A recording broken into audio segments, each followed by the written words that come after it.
afternoon, and welcome to another episode of CTLN Opinion Plus, where we have conversations about issues and concerns of the Latino community. Today, we're joined by Maritza Bond, Secretary of State Candidate of Connecticut, and the current Director of Health for the City of New Haven. Thank you for joining us, Maritza. Hi, how are you? It's such a pleasure. I'm good. Thank you for joining us today. As I mentioned, you're currently the Director of Health for the City of New Haven, and you're actually the first Hispanic health director in the state. What has that been like? So I'm the first Latina. There's been other men who have served in this position, and it's been a great honor. I became the first Latina to serve for a major city in Connecticut in 2016, and rompiendo barreras, and so being a woman leader is certainly has its challenges, of course, but certainly has been very welcoming in knowing that I represent a larger segment of the community as I serve the community as a whole. Now, if you were elected as Secretary of State, how would you continue to advocate for the public health of the people of Connecticut? For me, I've been a strong advocate for equity and making sure that we are inclusive for all communities, including our Latino community, and making sure that all voices are heard. And I will love the opportunity to support and continue supporting businesses because that's one of the main roles of the Secretary of State. But most importantly, I also want to make sure that we continue to engage our Latino community in voter equity as well as voter turnout. When we get out to vote, we have the power to hold elected officials, including myself, who's running, accountable to what we say we're going to do. Equity is something that you mentioned, something that's super important, and I don't think that people talk about it enough. Can you talk about what equity means to you? Equity for me is all inclusive when we are considering all communities of all backgrounds and being part of a process. And in this case, for the Secretary of the State, we want to make sure that Latinos have access and it's fair and transparent process so that they know what their rights are, as well as knowing how to access voting equitably across the city or town that they live in and also have it in the information that is easily understood. And so I have been a strong advocate around equity on a number of issues throughout the last 20 years and looking forward to expanding that further and really doing robust education campaigns so that we can educate our community about their rights and access to voting, and most importantly, make sure it's accessible. What motivated you to run in this election? For me, I get that question asked all the time. I have served in public health for 2 decades, and that mission is to prevent, protect, and promote a number of broad issues. And I want to make sure that I continue that platform onto the Secretary of the State. And when I was responding to the pandemic, I had to reopen. First, I had to shut down our city with our mayor, be the unified commander, but then I had to reopen our city. And I saw firsthand a lot of our access issues around the polling station and infrastructure that the frontline workers desperately need. And I also saw how small businesses suffered in the midst of crisis and how the services and access to those resources were disjointed between state and local. And those two key major roles are part of the Secretary of the State. So I will be honored to be able to, if elected, make sure that we are supporting those two platforms. So we're going to touch on both of those topics. But first, I wanted to ask you, your campaign site says that if you're elected, you're going to bring early voting to the state. Why do you think that's important? In certain communities, we know that people have to work 2 or 3 jobs. And on election day, and it's really difficult. If people come out to vote, sometimes in certain communities, las líneas tan larga. People get discouraged and they walk away. It's like, well, I don't want to be late to work. Some people are taking bus, right? So we got to think about transportation insecurity for people. And so we need to make sure that it's more accessible. So I certainly support early voting, and I will make sure that I work with legislators in getting that passed and then doing robust education and also supporting the frontline workers and local towns and cities to be able to roll that out. So for me, it's about not pushing policies from the top down, but really looking at it from the ground up and making sure that we support the frontline workers doing that work, which is going to be local registrars in this case, and also making sure that we support the community by making sure that it's easy and accessible for them. So it goes back to equity, right? And making sure that everyone has. That's right. Mhm. And it ties right back to that equity lens that I am pushing for. You also mentioned restoring trust between local elected officials and the Secretary of State's office. Can you tell me a little bit about that? Yeah, so one of the things that the Secretary of the State's office does, she is responsible, he or she are responsible for implementing policies. And then the people that implement those policies are local registrars or town clerks. We Mhm. need to make sure that we support them. And for me, is creating a work group so that we're not just pushing policies at them and giving them another task, but seeing how we can best implement them with them in mind. I also want to be able to advocate for them to have the modernized systems to be able to do the work that they need to do. Our tabulators, for example, are over 20 years old. We have the opportunity to also offer electronic poll books so that we can be able to have more live data and more quicker data. But we also need to make sure that we're providing ongoing technical support and ongoing recruitment of volunteers and poll workers to be able to support during elections.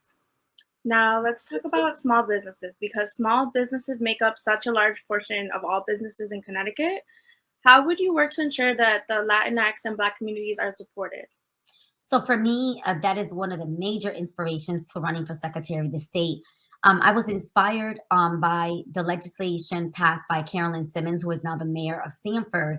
And she had this one-stop shop model where the different systems across the state can be able to interact a centralized way through the Secretary of State's office so it can be easier and accessible for businesses.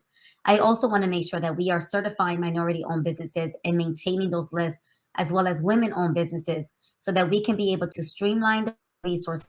They can know what is available to them. And also other businesses that want to um, foster or hire a business that is minority owned or a woman owned business, they have an up to date maintained list and can easily be able to find these type of businesses. And for me, I want to be able to do that as well as offer technical support because oftentimes when people have language barriers or we have to think about literacy, we need to make sure that the Secretary of State's office is going to be multilingual and also literacy friendly so it can be easily understood and navigated. That's true. I didn't even think about that. Some people just don't have access to that because of like language barriers or like maybe they're not maybe the website isn't as clear to read for some people, different levels. Exactly. And Mhm. it's really important for us to provide support. And the Secretary of State has an opportunity to be public facing and supportive. What do you want voters to know about you? I'm a mom of two. I have two young men, 24 and 19, and they serve as my inspiration on everything that I do. I was raised in Fairhaven of New Haven, Connecticut, Mhm. and I witnessed firsthand, grew up with my family, extended family members. My grandmother raised me, and my uncle, who I call dad, and I love them dearly. And I had the support to be able to be first generation to go to college. And Mhm. so I want people to know that when I grew up in Fairhaven, the neighborhood was just turned upside down within the decade.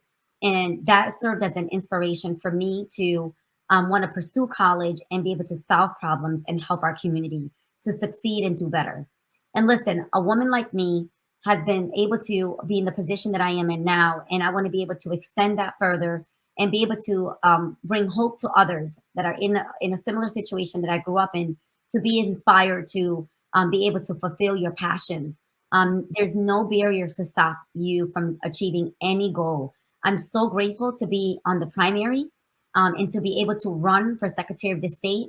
I've never dreamed that this could be possible for a Latina like me. And so the fact that I have been able to get to this point right now I encourage all of the voters, all of you, to register to vote and come out and vote for me on August 9th, because the only way that we can continue to achieve together is to be unified as one voice representando la comunidad.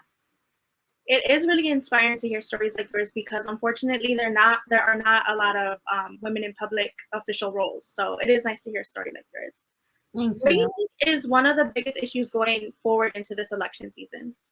You know, I'm certainly in a primary, which means that I'm not in row A. I was not the endorsed candidate, and nor did I expect that. I never ran for office. And the fact that I was able to get 17% of the vote of the Democratic convention was an honor and a privilege. So the challenge is going to be making sure that people come out and vote and make sure that they share their voices and get me to Hartford. And also making sure that we continue to advocate. The Secretary of State should have a diverse ticket.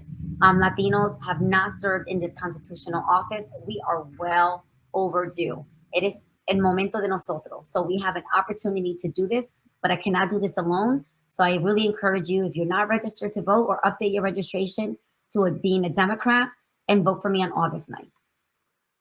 I have a question about your children. How do they feel about their mother running for office? You know, they are so excited. So this weekend, my son, my 19-year-old son, was with me the entire weekend, and he was running around telling people to vote for his mom.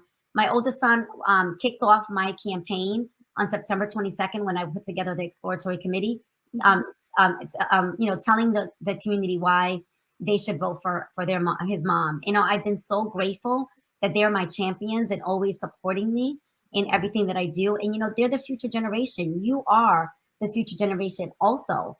And so, you know, I'm grateful that I can be able to be part of this process so that we can continue the legacy to continue forward. What's been your favorite part of campaigning so far?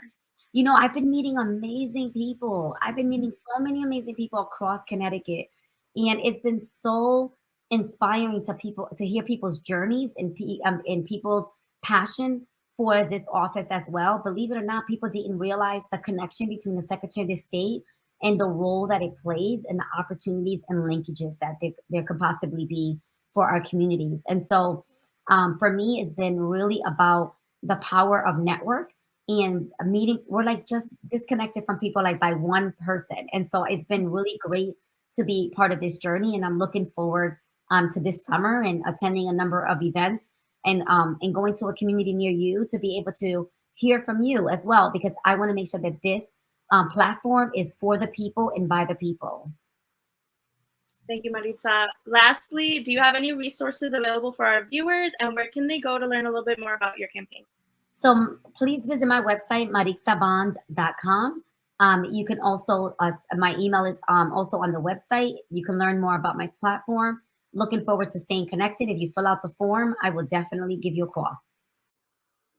Join us next time for another episode. For more information about our discussion today, check out our web story on ctlatinews.com. Follow us on Twitter at CT Latino News and Instagram at CT_Latino News. I'm Annabelle Rocha with CTLN Opinion Plus. See you next time.